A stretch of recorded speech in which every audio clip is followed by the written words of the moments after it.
नमस्कार दोस्तों, बहुत बहुत स्वागत है आप सभी का एक बार फिर से आपके अपने YouTube channel PMS IQ study में।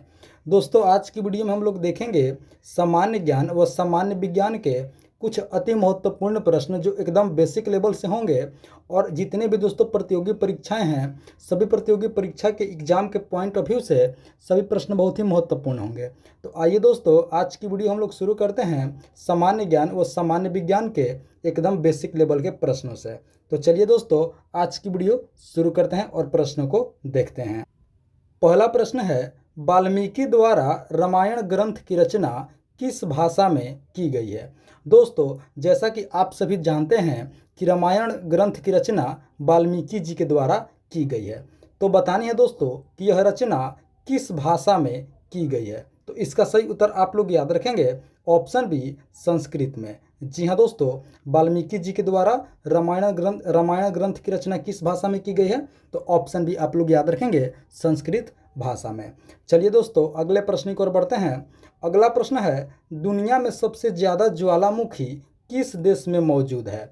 दोस्तों, बतानी है कि दुनिया में सबसे ज़्यादा सक्रिय ज्वालामुखी किस देश में मौजूद है। तो इसका सही उत्तर आप लोग याद रखेंगे, ऑप्शन सी, इंडोनेशिया में। जी हाँ दोस्तों, दुनिया में सबसे ज़्यादा ज्वालामुखी किस देश में है। तो ऑप्शन सी आप लोग याद रखेंगे, इंडोनेशिया में है। चलिए दोस्तों, अगले प्रश्न की ओर बढ़ते हैं। अगला प्रश्न है, निम्न में से कौन सा पदार्थ शरीर में ईंधन का काम करता है। दोस्तों, बतानी है कि इनमें से कौन सा पदार्थ है जो शरीर में ईंधन का काम करता है, फ्यूल का काम करता है, या यूँ शब्दों में कहें दोस्तों कि ऊर्जा का काम करता है। तो इसका सही उत्तर आप लोग याद रखेंगे, ऑप्शन ए, कार्बोहाइड्रेट। जी हाँ दोस्तों, कार्बोहाइड्रेट हमारे शरीर में ईंधन का काम करता है, यानी कि ऊर्जा का काम करता है। ऑप्शन ए आप लोग याद रखेंगे, कार्बोहाइड्रेट। चलिए अगले प्रश्न की ओर बढ़ते हैं। अगला प्रश्न है, बिहू किस राज्य का एक प्रसिद्ध लोक त्योहार है। दोस्तों, बतानी है कि बिहू किस राज्य का एक प्रसिद्ध लोक त्योहार है। तो इसका सही उत्तर आप लोग याद रखेंगे, ऑप्शन डी, असम का। जी हाँ दोस्तों, बेसिक लेवल के प्रश्न है, मोस्ट इंपॉर्टेंट प्रश्न है। इस प्रश्न को आप लोग जरूर याद रखेंगे। बिहू किस राज्य का एक प्रसिद्ध लोक त्योहार है। तो असम राज्य का लोक त्योहार है, आप लोग याद रखेंगे। ऑप्शन डी हमारा बिल्कुल सही उत्तर होगा, असम। चलिए अगले प्रश्न की ओर बढ़ते हैं।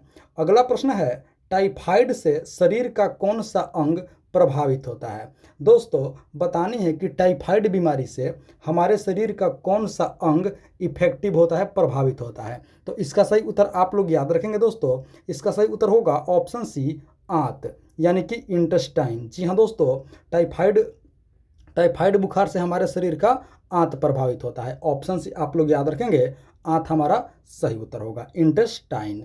चलिए अगले प्रश्न की ओर बढ़ते हैं।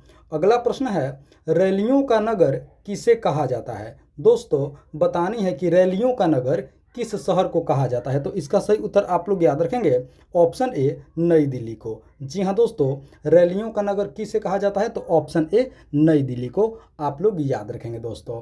चलिए अगले प्रश्न की ओर बढ़ते हैं। अगला प्रश्न है, महात्मा बुद्ध ने अपना पहला उपदेश कहाँ दिए थे। दोस्तों, बतानी है कि महात्मा बुद्ध ने, यानी कि गौतम बुद्ध ने अपना पहला उपदेश किस जगह पर दिए थे। तो इसका सही उत्तर आप लोग याद रखेंगे, ऑप्शन सी, सारनाथ में।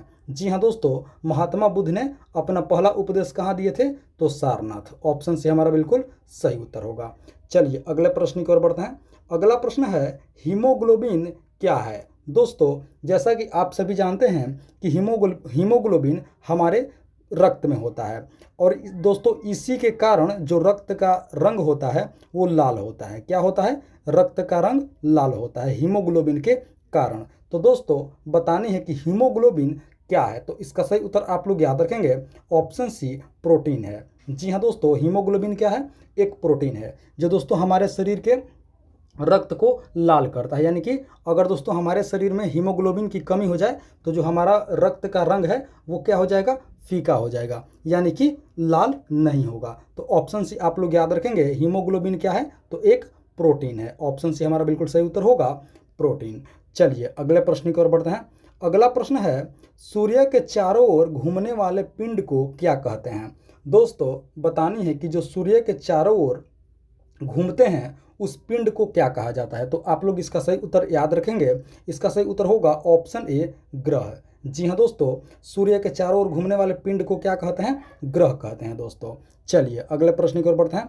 अब बात कर लेते हैं दोस्तों कि किसी ग्रह के चारों ओर घूमने वाले पिंड को क्या कहते हैं। देखिए दोस्तों, अभी हमने पढ़ा कि सूर्य के जो चारों ओर घूमते हैं उन्हें ग्रह कहा जाता है, लेकिन दोस्तों अब बतानी है कि जो ग्रह के चारों ओर घूमते हैं उस पिंड को क्या कहा जाता है। तो दोस्तों, जो ग्रह के चारों ओर घूमते हैं उसे उपग्रह कहा जाता है। जी हाँ दोस्तों, इसका आप लोग सही उत्तर याद रखेंगे, ऑप्शन सी होगा उपग्रह। जो ग्रह के चारों ओर घूमे उसे उपग्रह कहा जाता है, और जो सूर्य के चारों ओर घूमे उसे ग्रह कहा जाता है। इस दोनों प्रश्नों को दोस्तों आप लोग अच्छे से याद कर लेंगे, बेसिक लेवल के प्रश्न हैं और मोस्ट इंपॉर्टेंट प्रश्न है।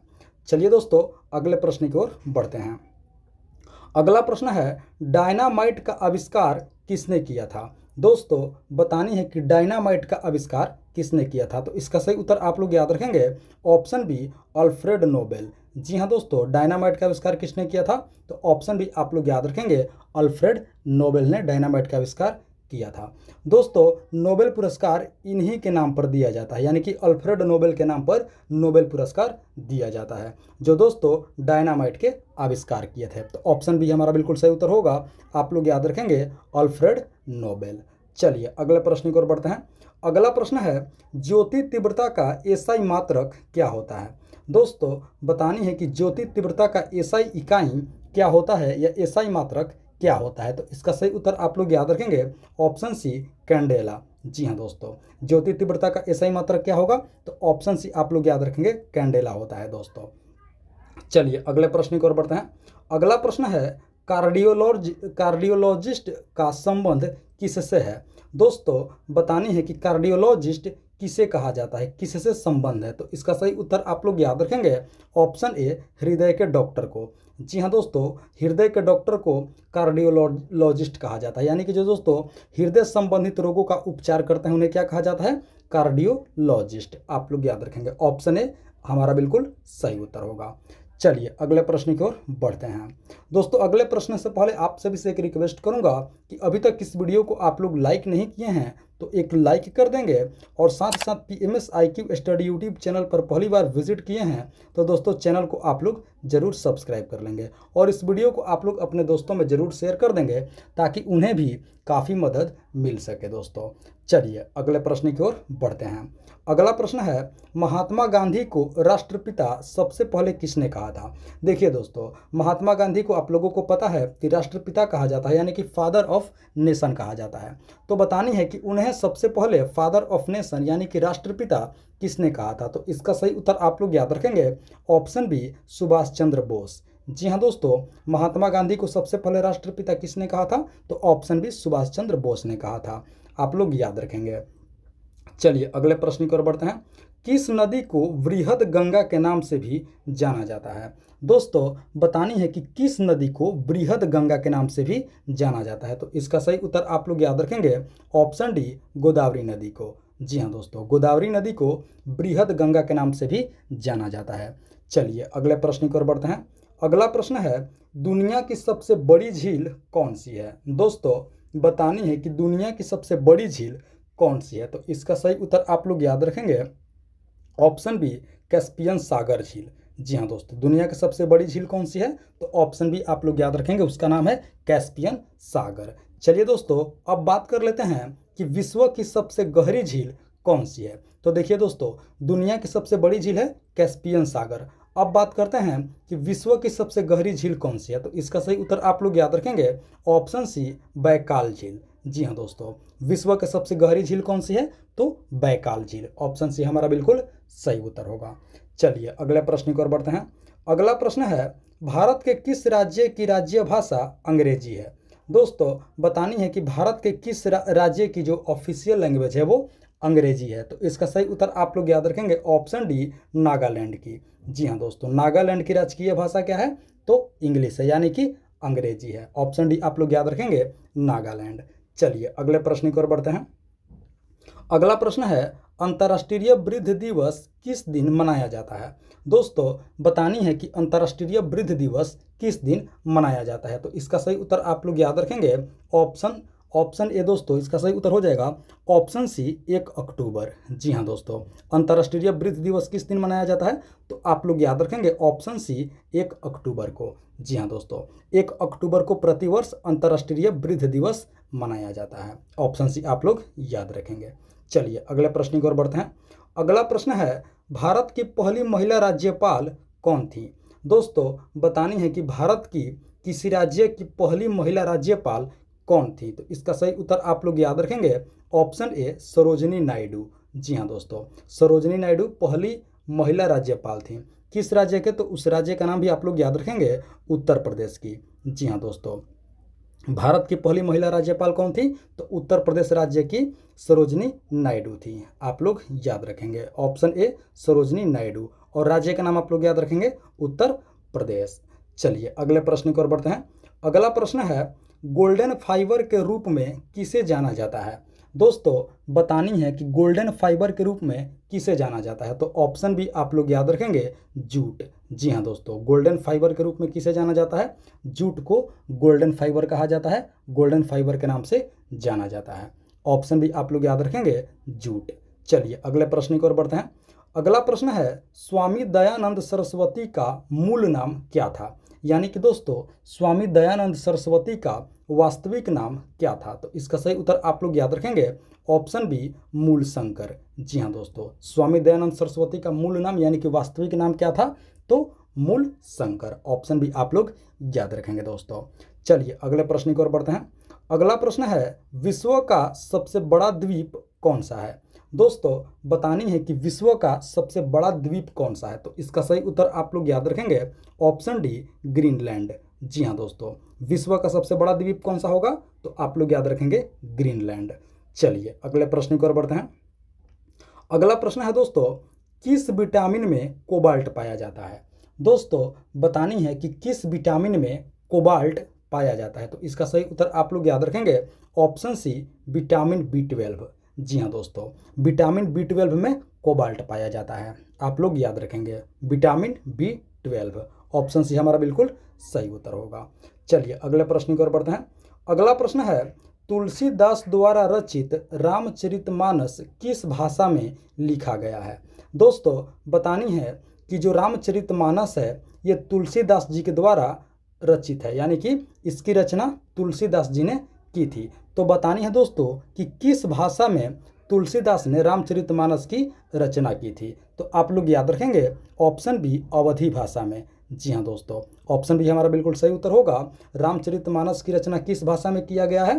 तो अवधी भाषा में किया गया है। किनके द्वारा? तो तुलसीदास जी के द्वारा। आप लोग याद रखेंगे रामचरितमानस किस भाषा में लिखा गया है? तो अवधी भाषा में लिखा गया है। ऑप्शन बी हमारा बिल्कुल सही उत्तर होगा। चलिए अगले प्रश्न की ओर बढ़ते हैं। अगला प्रश्न है, शेर शाह सूरी अपने किस कार्य के लिए विख्यात हैं?